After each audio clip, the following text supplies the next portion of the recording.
Hello students, welcome to my YouTube channel. Our today's topic is balance sheet. What do you mean by balance sheet and what are the objective of preparing a balance sheet and what are the format of balance sheet, इसके बारे में मैं आपको बड़ा detail में बताऊंगा। तो balance sheet से आप क्या समझते हैं?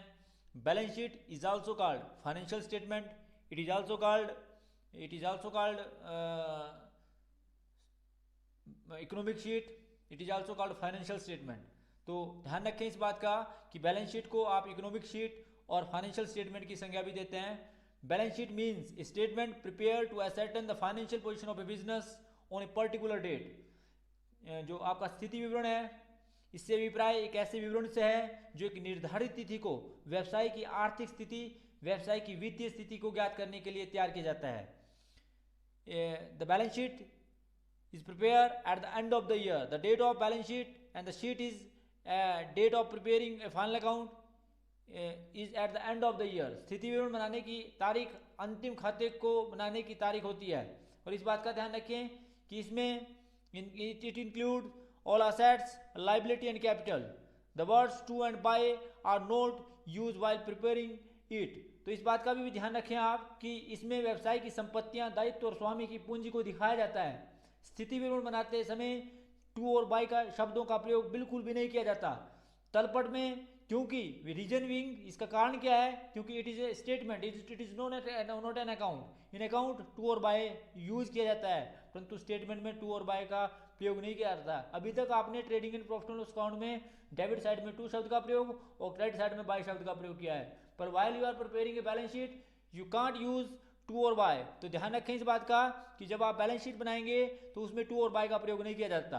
The balance sheet shown in the trial balance as transfer to profit and loss account and trading account and balance sheet.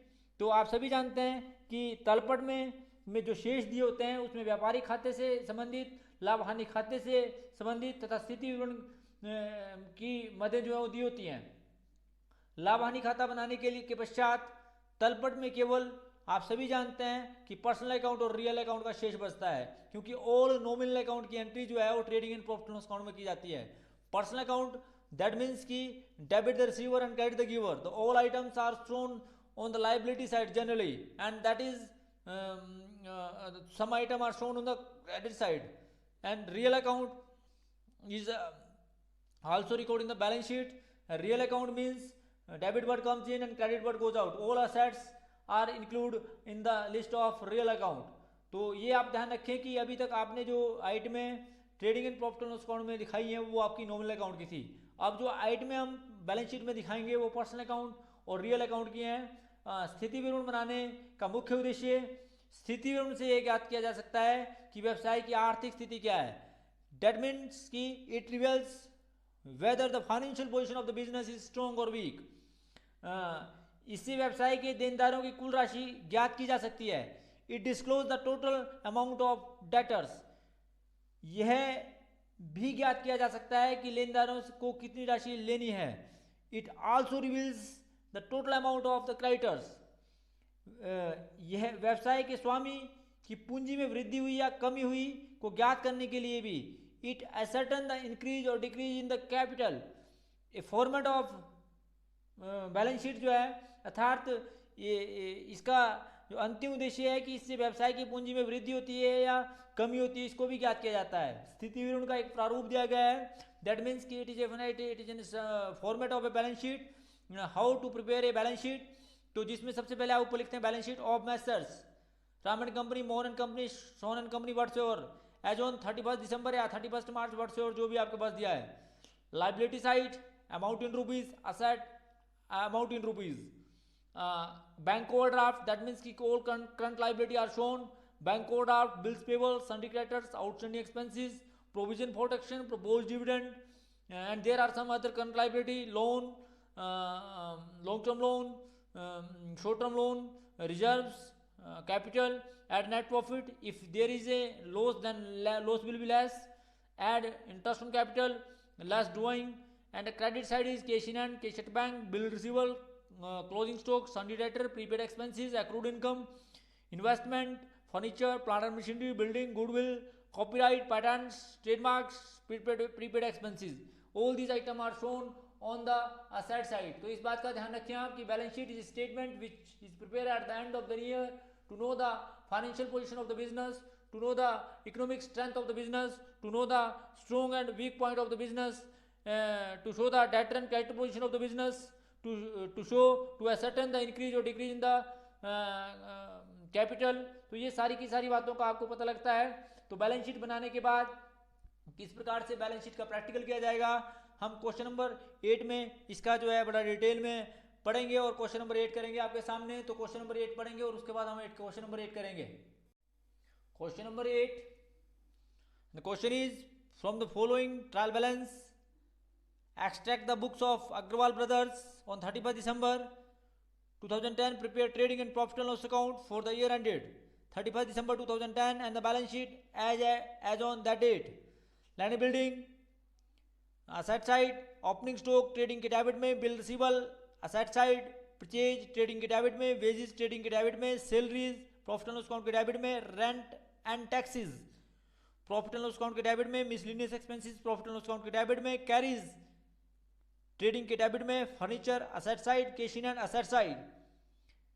इसी प्रकार से आपके पास दिया machinery asset side discount, machinery asset side discount, asset side debtor asset side, coal and power आप सभी जानते हैं ट्रेडिंग के डेबिट में। तो उसके बाद आपके पास बिल्स पेबल दिया है, liability side capital liability side, sale trading के क्रेडिट में, डिस्काउंट प्रॉफिट एंड अकाउंट के क्रेडिट में, and creditors liability side. The all items are shown in आपके सामने जो है वो सारी की सारी आइटमें दिखाई गई हैं। इसका प्रैक्टिकल क्वेश्चन कैसे करेंगे, आपका प्रैक्टिकल हम करेंगे। तो किस प्रकार से जो है हम वर्ष के अंत में trading and profit and loss account और बैलेंस शीट जो है अग्रवाल ब्रदर्स की बनाएंगे, वो क्वेश्चन आपके सामने। क्वेश्चन नंबर 8 किस प्रकार से बनाया जाएगा, ऊपर question number 8 trading account, trading and profit and loss account of messrs brothers Agrawal brothers for the year ended 31st December 2010। Left hand side is called debit side and right hand side is called credit side. Particular amount in rupees, particular amount in rupees. तो ये आपका trading account है, ये आपका profit and loss account है। फिर आपकी balance sheet बनाई जाएगी, balance sheet of messrs Agrawal brothers for the year ended नहीं, बल्कि यहाँ पर जो है एज ऑन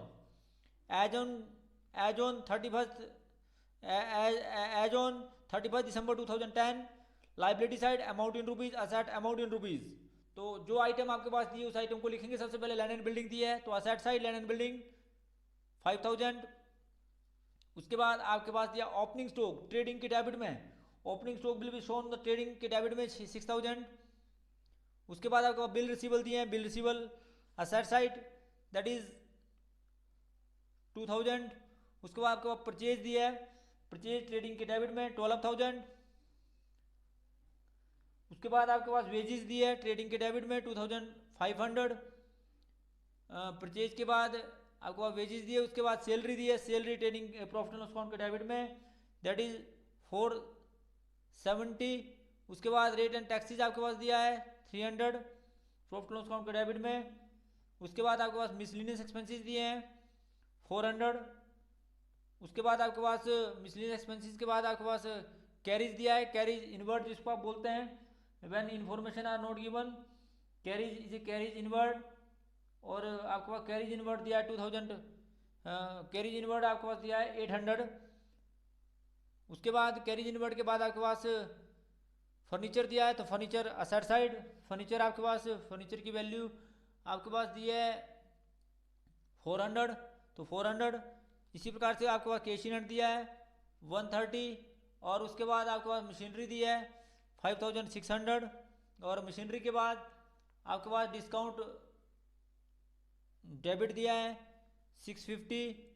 डिस्काउंट के बाद आपके पास डेटर्स दिए हैं, और डेटर्स जो आपके पास दिए हैं वो दिए हैं जी 3000, तो आप 3000 डेटर लिखेंगे।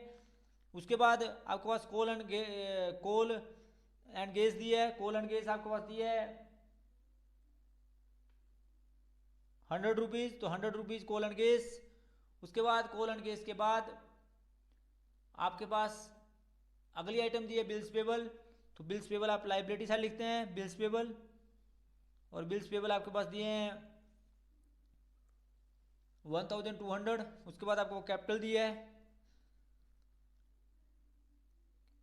कैपिटल से पहले आप क्रेडिटर लिख लेंगे। क्रेडिटर आपके पास दिए हुए हैं, क्रेडिटर आपके पास दिए हैं जी 2000 के। फिर आप कैपिटल लिखेंगे तो कैपिटल आपके पास दिए इंटर कॉलम में 11,000, क्योंकि कैपिटल के साथ एडजस्टमेंट है 11,000। उसके बाद आप सभी जानते हैं कि कैपिटल के बाद आपके पास सेल दिया है, तो बाय सेल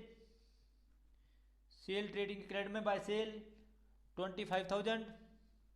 और उसके बाद डिस्काउंट रिसीव दिया है बाय डिस्काउंट रिसीव, जो क्रेडिट में लिखा जाएगा बाय डिस्काउंट रिसीव। ये आपके पास दिया 150। तो इस प्रकार से आपने सारी आइटमें ले ली। अब आप ट्रायल बैलेंस के बाहर जाएंगे। ट्रायल बैलेंस के बाहर आपके पास क्लोजिंग स्टॉक दिया है। क्लोजिंग स्टॉक की डबल एंट्री की जाएगी एक बार ट्रेडिंग के क्रेडिट में बाय क्लोजिंग स्टॉक, एक बार ट्रेडिंग के क्रेडिट में बाय क्लोजिंग स्टॉक, ये आपके पास दिया 4,000। और दूसरी बार प्रॉफिट बैलेंस शीट में asset side that is also 4,000। तो इस बात का ध्यान रखें, यदि क्लोजिंग स्टॉक ट्रायल बैलेंस के बाहर दिया है तो उसकी डबल एंट्री की जाएगी। और एक बार आप इसको profit and loss account trading and profit and loss account के क्रेडिट में, और दूसरी बार इसको आप बैलेंस शीट में असेट साइड दिखाएंगे। इस बार इस प्रकार से दिखाने के बाद अब आपने सारी आइटमें कर ली। सारी आइटमें करने के बाद आप अकाउंट को क्लोज करेंगे। अकाउंट को क्लोज करने के बाद सबसे पहले आप ट्रेडिंग अकाउंट को क्लोज करेंगे। ट्रेडिंग अकाउंट को क्लोज करने के बाद you will find the total of credit side that is 29,000 is more than the debit side that is 29,000। And 29,000 में से आप जो है सारे खर्चे घटाएंगे। तो सारे खर्चे घटाने के बाद आपके पास जो बैलेंसिंग फिगर बचा, ये बचा जी, ये आपके पास जो घटाने के बाद आपके पास बचा 7,600। इस 7,600 को यहाँ से ट्रांसफर किया जाएगा प्रॉफिट एंड लॉस अकाउंट में by gross profit bro down that is 7,600। और 7,600 में अब आपने देखा कि फिर क्रेडिट साइड का टोटल जो है ज़्यादा आया दैट इज 7,750। और आमने सामने लिख देंगे 7,750। 7,750 में से ये सारे खर्चे घटाएंगे। तो खर्चे घटाने के बाद आपके पास आया 5,930। फिर इस नेट प्रॉफिट को ट्रांसफर करेंगे कैपिटल अकाउंट में। यहाँ करेंगे ऐड नेट प्रॉफिट, जितना आपको प्रॉफिट हुआ आप ऐड करेंगे, और दैट इज 5,930। और ये आपका टोटल आएगा 16,930। और जब आप इसमें सब कुछ जोड़ेंगे तो जोड़ने के बाद you will find the total of balance sheet, जो है वो बैलेंस शीट का टोटल जो आपस में मिलेगा। और बैलेंस शीट का जो ये टोटल आया वो आया 20,130। और इस साइड का टोटल भी 20,130। तो इस प्रकार से आप लोगों ने किस प्रकार से trading and profit and loss account और बैलेंस शीट एक साथ बनाई जाती है वो आपने देखी। तो ध्यान रखें इस बात का कि जब हम साथ में एक साथ इनको बनाते हैं तो इस प्रकार से इसको प्रिपेयर किया जाएगा। जो बैलेंस शीट की आइटम है वो बैलेंस शीट में आएंगी, जो ट्रेडिंग की आइटम है वो ट्रेडिंग में आएंगी, और जो प्रॉफिट एंड लॉस अकाउंट में वो प्रॉफिट एंड लॉस अकाउंट में आएंगी। अभी तक आप लोगों ने इन आइटमों के बारे में पूरी जानकारी प्राप्त कर ली होगी। जो कैपिटल नेचर की आइटमें होती हैं वो आपकी बैलेंस शीट में आती हैं, और जो रेवेन्यू नेचर की आइटमें होती हैं वो आपकी या तो ट्रेडिंग के डेबिट में, या फिर प्रॉफिट एंड लॉस अकाउंट के डेबिट में, या ट्रेडिंग के क्रेडिट में, या प्रॉफिट एंड लॉस अकाउंट के क्रेडिट में आती हैं। और जो इनका बैलेंसिंग फिगर होता है वो आपका नेट प्रॉफिट होता है या नेट लॉस होता है, वो आपका कैपिटल अकाउंट में ट्रांसफर कर दिया जाता है।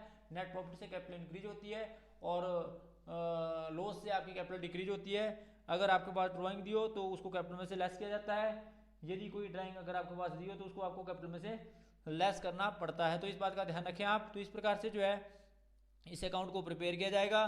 तो आप लोगों ने देखी कि किस प्रकार से जो है वो बैलेंस शीट और trading and profit and loss account एक साथ बनाते हैं। ये आपका क्वेश्चन नंबर 8 था, और बैलेंस शीट की कुछ थ्योरी थी। आप लोग वीडियो को बड़े ध्यान से देखें। Thanks for watching the video.